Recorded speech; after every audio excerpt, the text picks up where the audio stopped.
Le hoho est une appellation béninoise qui désigne les jumeaux. Ces derniers sont considérés comme des dieux et méritent d'être vénérés. Cette croyance, qui date de plusieurs siècles, est présente non seulement au Bénin, mais aussi dans d'autres pays. Elle recommande que l'un ou les jumeaux décédés soient représentés par des bois sculptés et peints. Selon la tradition, les statuettes hoho ou hovi sont considérées comme des divinités et sont vénérées. Les parents des jumeaux, ainsi que les autres membres de la famille, ont aussi l'obligation de s'occuper d'eux et d'en prendre soin comme les exige le Fa. Une citoyenne de Parakou explique l'importance qu'elle accorde aux jumeaux. C'est des êtres qu'on doit adorer. On doit vénérer les jumeaux. Vraiment, les jumeaux, moi je vais dire, tels que je les connais, c'est des êtres qu'on doit vénérer. Séraphine Adjaoui est une mère de jumeaux à Parakou.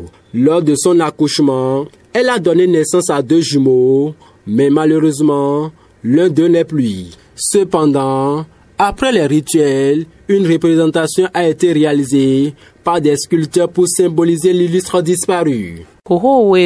J'ai donné naissance à 2 jumeaux garçons. À l'accouchement, un est reparti et le second est resté en vie. Nous avons consulté le Fa et faire des rituels et sacrifices que le Fa nous avait recommandé de faire. Nous avons représenté l'illustre disparu à base du bois et les rituels qui se font en famille lui ont été faits. Ceci permettra au second jumeau d'avoir la paix.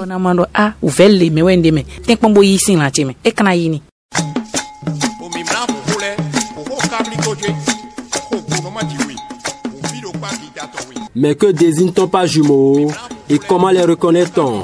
Ce sont des questions auxquelles répond David Kofi Azar, prêtre du Fa et grand dignitaire des cultes endogènes. Jumeaux, c'est un nom générique qui symbolise au fait plusieurs phénomènes. On appelle ça phénomène parce que une grossesse en principe devrait générer un enfant. Quand ça génère 2, 3 ou voire même 4, on suppose que la main de Dieu a pris par là autant de fois que d'enfants. Et un enfant qui doit naître normalement doit suivre un processus. Et à la naissance, il doit pouvoir regarder là où il va et sortir par la tête. D'une autre manière, est considéré comme également un phénomène. Donc, un jumeau. Je m'explique. En dehors du fait qu'un enfant qui est né ou des enfants qui sont nés doubles, triples ou quadruples sont considérés comme des jumeaux, il y a d'autres phénomènes qui sont également considérés comme des jumeaux. Souvent, beaucoup ne le savent pas. L'enfant qui vient sur terre doit pouvoir regarder là où il va. Donc, regarder sur la terre. Si l'enfant ne regarde pas en bas et regarde le ciel, on appelle ça ouin. Mais il y a également un autre phénomène.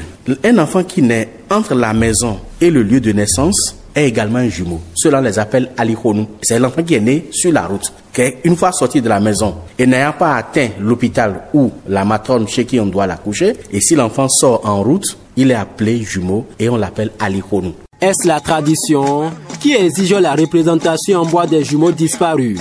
Quelle est l'importance de les vénérer et quels sont les types de jumeaux? Géraldo Revenon, prêtre du Fa et traduit thérapeute à Parakou, répond. Oui, la tradition exige, surtout quand il s'agit des jumeaux. Nous, on nous a recommandé de faire. C'est ce que nous, on est venu voir avec nos grands-parents, nos aïeux. Parce que les 2 enfants, comme les m'a appelé jumeaux ou jumelles, ça devient un esprit. Une fois vivant, c'est comme un uroko, vivant ou mort là, il demeure toujours une divinité. Donc, c'est une richesse. Donc, il faut faire la représentation, faire les sacrifices de ce côté-là pour avoir la paix du foyer. Il y a une très importance, on les considère aussi comme un enfant qui vit avec nous. Malgré qu'ils ne sont pas. D'ailleurs, il y a au moins 3 à 4 sortes de jumeaux. Il y a des enfants qui naissent avec le placenta. C'est au médecin d'enlever ça. Il y a d'autres qui naissent un. Mais lui, c'est-à-dire la manière dont on l'a accouché là, lui fait sortir un pied. On appelle ça comme chez nous, agosou. Ils sont goboa. C'est-à-dire il est venu sans s'inverse. Pendant ce temps, certains chrétiens de l'église évangélique affirment qu'aucun passage des Saintes Écritures n'exige une telle représentation. Selon le prédicateur Innocent Adoukonou, la Bible interdit cette pratique. Ce que l'homme a pu fabriquer lui-même là et faire représenter la Bible a interdit ça. Il nous a dit dans Exode 20 que tout ce que l'homme fera, une image taillée ou bien quelque chose pareil, il a vu ça, il a transformé pour l'adorer là, que Dieu a dit non, qu'il est un Dieu jaloux, qu'on doit l'adorer lui et seul. Par ailleurs, il est fréquent dans plusieurs villes du Bénin, notamment à Parakou, de voir certaines personnes porter des pagnes blancs à la poitrine avec des plateaux sur la tête, demandant un peu de tout en faveur des jumeaux vivants ou décédés. Est-ce toujours la tradition qui recommande une telle pratique?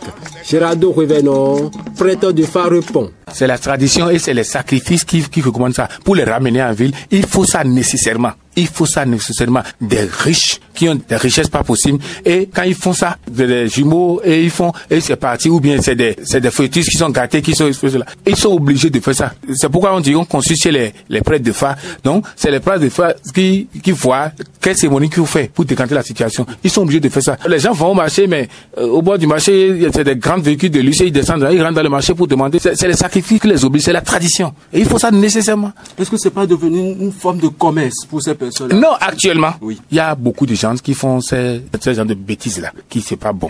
Ça a de conséquences, on ne savent pas. Tu peux même pas c'est-à-dire, l'habit qui te sied pas, tu peux pas porter ça et tu dis que c'est joli. Non, jamais. Peut-être que quand tu forces à le porter, par exemple, l'exemple de l'habit là, ça peut, au cours de chemin, ça peut déchirer. Donc, ils ont des malédictions et eux-mêmes ils ignorent. Ils ont des malédictions et eux-mêmes ils ignorent. Pas une bonne chose, on peut pas l'encourager.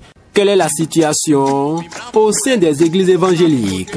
Innocent Adoukono, prédicateur, répond. Ça sonne mal même qu'on va te dire d'aller commander. La Bible nous a dit que nous allons manger à la sueur de notre front. Maintenant, toi tu te lèves, d'aller faire bonne ou bien quoi, quelque part là, tu te lèves un jour, tu prends pain, allez, ça est, il faut se promener dans la ville, demander. Et ce qui est marrant même, les 365 jours de l'année, tu dois voir même personne et elle est toujours dans la ville pour commander. Alors, même dans leur culture dont nous avions fait dans le passé, c'est peut-être une seule fois que leur culture leur dise, mais devient quelque chose courant et tous les 365 jours là, on est dans la ville avec pain blanche, là, c'est anormal. Dans la culture africaine, une grande considération est accordée aux jumeaux, car ils sont considérés comme des êtres mystérieux. Fiji ba sisi do keme a wada ma kan za hwe a pari ma pari ran ran